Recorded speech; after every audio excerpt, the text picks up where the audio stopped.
जनाब, आज कांग्रेस के सभी पार्षद आप तक पहुंचे हैं। जाहिर सी बात है कि हर जो बरसात का पानी है वो पूरे क्षेत्र में भरा हुआ है। क्या क्या कहेंगे?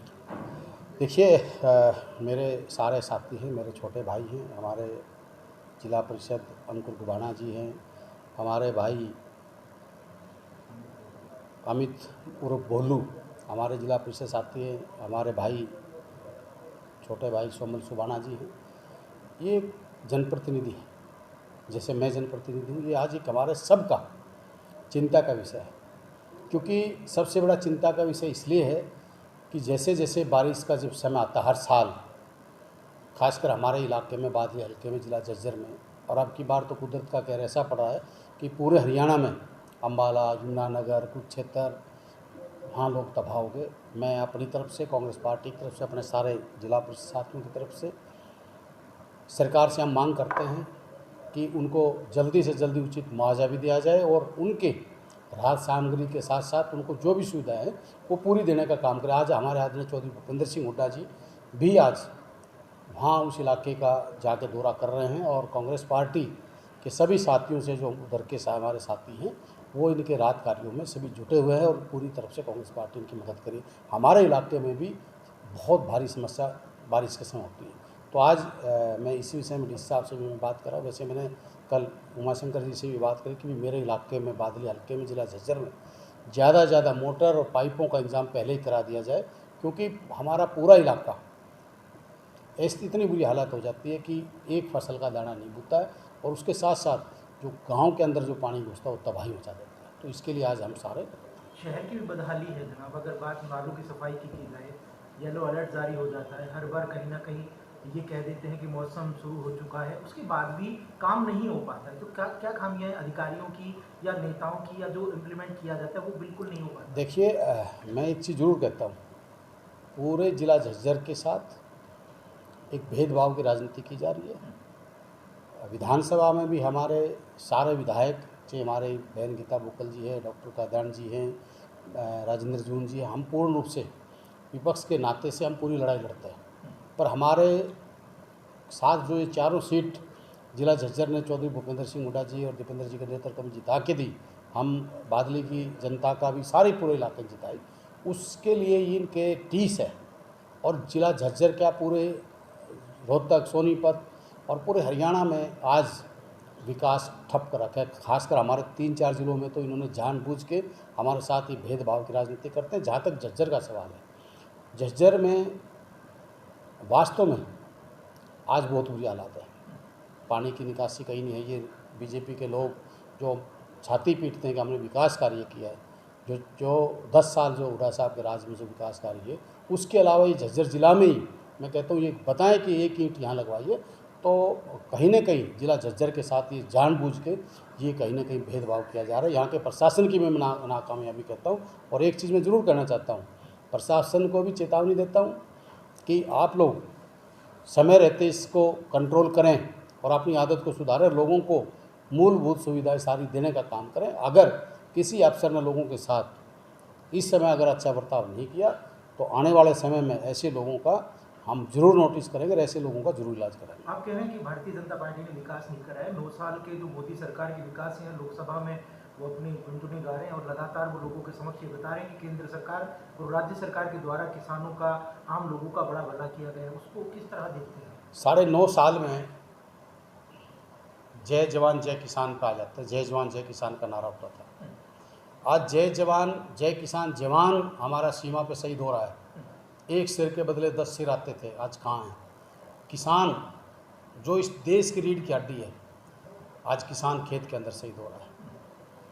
दूसरा, देश का युवा, जो युवा होता था, जिसको एक देशभक्ति की ललक होती थी, ये देशभक्ति की बात करते हैं, जिसके अंदर एक ललक होती थी कि देशभक्ति जिसके खून में है, हिंदुस्तान के युवाओं के में, हरियाणा के युवाओं में, आज अग्निवीर के नाम से उनके सपनों को चुकनाचूर करने का काम किया। उसके बाद जो मिडिल परिवार है, मिडिल बिजनेसमैन है, उनको इन्होंने मारने का काम किया। जो बीपीएल परिवार जो ये बात करते गरीब की थाली की रोटी खाने का इन्होंने हक छीन लिया। बीपीएल परिवारों के, दुनिया भर के जो गरीब परिवार, जो एक्चुअल में गरीब परिवार है, उनके राशन कार्ड काट दिए गए। हमारे वृद्धा पेंशन में चौधरी देवीलाल जी जब ये वृद्धा पेंशन जिन्होंने लागू की थी, उन्होंने ये सोच के लागू नहीं की थी कि अमीर और गरीबी का कोई फैसला नहीं था, वो सम्मान भत्ते के रूप में की थी। उन बुज़ुर्गों की पेंशन काटने का इन्होंने काम किया। आज महंगाई, टमाटर का क्या रेट है, प्याज का क्या रेट है, आलू का क्या रेट है, दालों का क्या रेट है, गैस सिलेंडर का क्या रेट है, तो ये 9.5 साल में मुझे ये बताए, 9.5 साल में 9.5 काम गिनवाए, 9.5 पूरे 9.5 साल का 1% का कोई एक काम भी गिनवा दे कि कोई इन्होंने हमने देश में ये काम किया, कोई IIT बनाई हो, कोई एम्स बनाया हो, कोई नए इन्होंने कोई एयरपोर्ट बनाए हो, इन्होंने तो कोई रेलवे का कोई वो सिर्फ और सिर्फ LIC इन्होंने बेच दी, रेल इन्होंने बेच दी भाई, हवाई जहाज़ इन्होंने बेच दिया, अंतर्राष्ट्रीय हवाई अड्डे थे वो इन्होंने बेच दिए। तो इन्होंने सब कुछ बेचने का काम किया। जिस टाइम ये सत्ता में आए, कांग्रेस के टाइम में ये देखो कि कितने प्रोजेक्ट लगे थे, और इनके 9.5 साल में ये देखो कि इन्होंने कितने बेचे या कितने नए लगाए। दलितों की आप बात करें तो दलितों के लिए तो प्रदेश अध्यक्ष ओम प्रकाश धनखड़ कहते हैं कि अशोक तंवर को खुद डिलाइन कर दिया, उसके बाद कुमारी सैलजा को, अगर उदयभान पुनिया ने भी कुछ अपने मन की चाही तो जाहिर सी बात है उन्हें भी भूपेंद्र सिंह हुड्डा को डिलाइन कर देंगे। उसको किस तरह ओम प्रकाश धनखड़ जी से मैं एक बात कहना चाहूँगा, आज 10 साल के राज में आप कहते हो बीजेपी के लोग हम सम्मान SC वर्ग को दे रहे हैं। आज आपको बता देता हूँ, कांग्रेस के टाइम में 10 साल का राज रहा, 2 कैबिनेट मंत्री रहे, प्रदेश अध्यक्ष कौन रहा?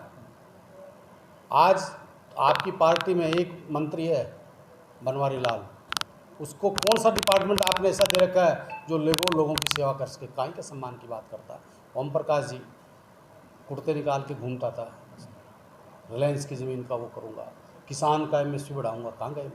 ओम प्रकाश जी का अब मेरे हिसाब से हरियाणा में आने वाले समय में कहीं पे भी जहाँ से भी इलेक्शन लड़े तो वो मेमोरी का इलेक्शन भी हार सकता है, क्योंकि किसान के वोट मिले, गरीब की वोट मिली, सबकी वोट उसको मिली थी। और 5 साल वो इतने बड़े महकमों का मंत्री बना के रखा, 5 साल में वो खुद ये बता दे, आज जिस इलाके का वो जनप्रतिनिधि है उसमें कृषि मंत्री था, कितनी नहरें उसने बिछवाई? बताइए मेरे से। मैं वो पूछना चाहता हूँ कि कृषि मंत्री होते कितनी नहरें बिछाई? वो कहता है अभी मैं पंचायत मिनिस्टर था, सबसे पावरफुल मिनिस्टर होता है, कितने गाँव में वो कहता मैंने 1600 करोड़ रुपये दिए थे। मैं कहता हूँ किसी प्लेटफार्म पर आएँ और वो 1650 करोड़ का हिसाब दे, प्रत्येक गाँव में जाएँ कि कितना पैसा आपने गांव में दिया। सिर्फ और सिर्फ ओम प्रकाश जी ने यहाँ प्रदेश की जनता को लूटने का काम किया। और जो खट्टर सरकार है, ये बीजेपी की जो गवर्नमेंट है, JJP और BJP का ये ठग बंधन है, ये लूट का बंधन है। इन्होंने लोगों से कोई सर्वप्रिय नहीं है, इन्होंने सिर्फ और सिर्फ इनका एक है कि अब हम कितना ज़्यादा लूट सकें वो लूट लें, और इनका कोई नहीं। भिवानी रैली में 3 बड़े नेता वहाँ पर नदारद थे, तो क्या दोबारा से लगता है कि 2024 में जो एकजुटता की बात थी वो फिर से कहीं ना कहीं धरातल पर दिखने को मिली? देखिए, आदरणीय चौधरी भूपेंद्र सिंह हुड्डा जी हमारी CLP के नेतृत्व में विपक्ष आपके द्वार चले हुए हैं, और हमारा जो लक्ष्य है लोगों के बीच में जाना।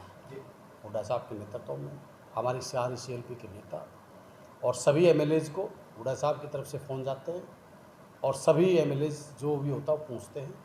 खासकर जो आपने बात की 3 नेताओं की, किरण चौधरी जी ने नांगल चौधरी में अपनी मीटिंग रख रखी थी, पहले से एक मीटिंग रख रखी थी। शैलजा जी और रणदीप जी वो अपने अलग प्रोग्राम में चल रहे थे, पर सारी कांग्रेस एक है। आदरणीय चौधरी भूपेंद्र सिंह हुड्डा, भाई दीपेंद्र जी, उदयभान जी के नेतृत्व में हम अपनी मेहनत कर रहे हैं। शैलजा जी अपने तरीके से मेहनत कर रही है, रणदीप जी अपने तरीके से मेहनत कर रहे हैं, और हर व्यक्ति अब अपने तरीके से मेहनत कर रहा है। कांग्रेस सारी एकजुट है, राहुल जी के नेतृत्व में पूरी। प्रभारी का एक बयान आता है कि चौधरी भूपेंद्र सिंह हुड्डा अपने आप को मुख्यमंत्री प्रमोट ना करें, और ना ही हरियाणा में कोई भी मुख्यमंत्री चेहरा होगा कांग्रेस का, किस तरह देखते हैं? देखिए, मुझे तो प्रभारी जी का बयान नहीं देखा, पर मैं एक चीज़ जरूर कहता हूँ, मैं मानता हूँ हाईकमान तय करती है, हाईकमान के साथ साथ हरियाणा की जनता भी तय करती है कि किसके साथ हरियाणा की जनता है। मुझे नहीं लगता कि कोई ऐसा उन्होंने बयान दिया है, पर इस हरियाणा में आज लोगों ने मन बना लिया कि जो 10 साल का चौधरी भूपेंद्र सिंह हुड्डा जी का राज था, उसमें आम वर्ग, किसान, मजदूर, मिडलमैन सब कुछ खुशहाल था और हरियाणा नंबर 1 बनाया था। तो लोग जहाँ कहेंगे, और हुड्डा जी ने किसी से भी ये नहीं कहा कि मैं मुख्यमंत्री, मैं प्रोजेक्ट हुआ हूँ, नहीं। प्रोजेक्ट तो वो होते हैं जिनमें दम नहीं होता है। वो तो स्वयं एक जनता के नेता, जनता के बीच में रहते हैं और जनता इस चीज़ का फैसला करेगी, हाईकमान फैसला करेगी।